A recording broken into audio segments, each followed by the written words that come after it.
गूंगी बहू। हंसमुख और बातूनी चंचल को आज लड़के वाले देखने आ रहे थे, तो उसकी माँ ने उसे हिदायत देते हुए समझाया, देख चंचल, वो लोग जितना पूछें उतना ही जवाब देना। उनके सामने अपनी मास्टरी झाड़ने मत बैठ जाना। और हाँ, हर बात पर खीखी कर हंसने मत लग जाना। मम्मी, वह कुछ पूछेंगे तो जवाब तो देना ही पड़ेगा ना। और मुझे कोई शौक़ नहीं है सबके सामने अपनी मास्टरी झाड़ने का। वैसे अभी कौन से मैं मास्टरनी बन ही गई हूँ। और मम्मी, हंसने की बात होगी तो हंसूंगी ही ना। अरे लड़के वालों के सामने थोड़ा शर्माना पड़ता है। क्यों शर्माना पड़ता है? वैसे लड़का तो आ ही नहीं रहा, लगता है शर्मा कर घर बैठ गया है। तो अब शर्माऊंगी किससे? चंचल में चुटकी लेते हुए कहा। चुप कर बेशरम, उसका पिता व बड़े भाई बहन आ रहे हैं, कुछ इज्जत रख लियो हमारी। तभी दरवाजे की घंटी बज गई। लगता है वह लोग आ गए। तू जा अंदर, जब बुलाऊं तब बाहर आना। दरवाज़ा खोल। चंचल के मम्मी पापा ने उनका स्वागत कर बिठाया। कुछ औपचारिकताओं के बाद लड़के की बहनों ने उनसे चंचल को बुलाने के लिए कहा। थोड़ी सी देर में चंचल चाय लेकर आ गई। चंचल ने सबका अभिवादन किया। लड़के के पिता व भाई ने एक दो सवाल पूछे। फिर वह चंचल के पिता के साथ दूसरे कमरे में चले गए। उनके जाते ही चंचल थोड़ी निश्चित हो गई, क्योंकि पिता के सामने वह खुलकर बात नहीं कर पा रही थी और मम्मी तो रसोई में बिजी थी। लड़के की बड़ी बहन ने उससे पूछा, तुम कितनी पढ़ी हो? बीए किया है, नॉन कॉलेज से।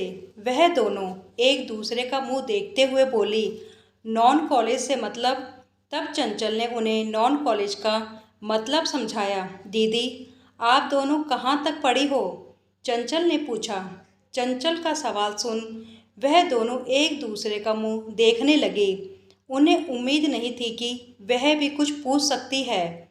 उन्होंने खिसियाते हुए कहा, 8वीं और 10वीं तक। अच्छा, तुमने जेबीटी की है ना? लड़के की दूसरी बहन ने पूछा।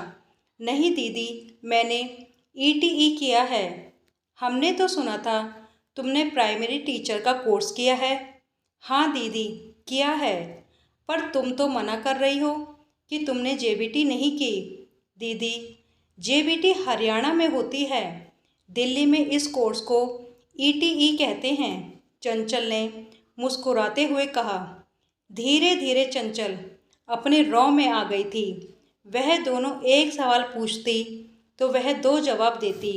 तभी दूसरे कमरे से लड़के के पिता ने उन्हें सलाह मशवरे के लिए बुलाया।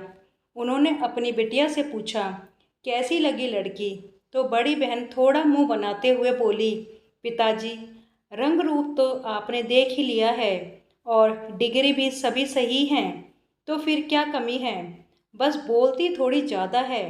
इसके इस जवाब को सुन लड़के का बड़ा भाई, जो इतनी देर से चुप बैठा सब सुन रहा था, तुनक्कर बोला, गूंगी बहू ले आओ। बोलेगी ही नहीं। यह सुन दोनों बहनें चुप हो गई और रिश्ता पक्का हो गया। आज भी शादी के बाद चंचल के पति बहस होने पर या गुस्से में जब भी उससे कहते हैं, कितना बोलती हो तुम, तब चंचल धीरे से यही डायलॉग मार देती है, गूंगी बहू ले आते, बोलती ही नहीं।